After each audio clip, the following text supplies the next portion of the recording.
But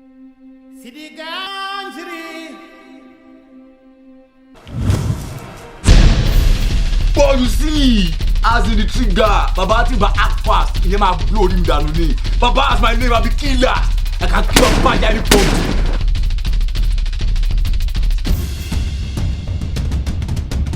Tó bá jẹ́ àṣìlógé ẹ̀jẹ̀ ńkọ́ ṣé wọ́n mọ̀ pé oró àṣejù ti jò lọ ni oró èjò lásán.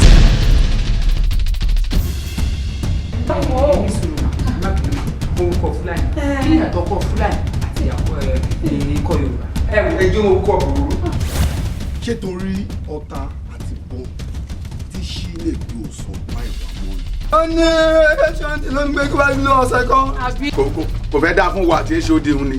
sẹ́ni nǹkan tẹ̀sí fún mi ọmọ yìí ló máa kẹsẹ̀ lé mi.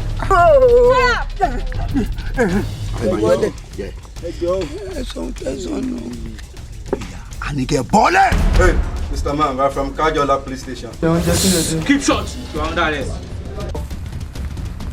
Báwo lè ṣẹlẹ̀ lọ operate lẹ́yìn mi? Gbàgbé ló wá ṣe o. Bíbélì wa ló sọ pé ìbùkún ni fún ọmọ ọ̀dọ̀ náà tó fọgbọ́n ṣe. Nítorí ṣẹlẹ̀ sí mi olóhùn níjọ́ ṣẹlẹ̀ sí yín. Bá mi pé mi lálẹ́ àná àárọ̀ wọn sọ pé ó ti kú.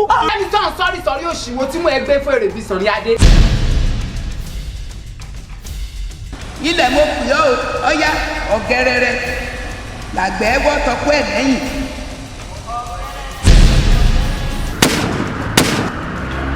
mo ti bí wọn márùn-ún lọ ṣe. irọ́ ni ẹgbẹ́ gba local government ni ẹbí màmá àrùn lẹ́ẹ̀kan náà.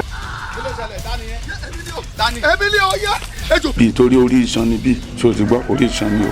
ẹ̀wò dáàdì sọmi ẹ ní sùúrù o.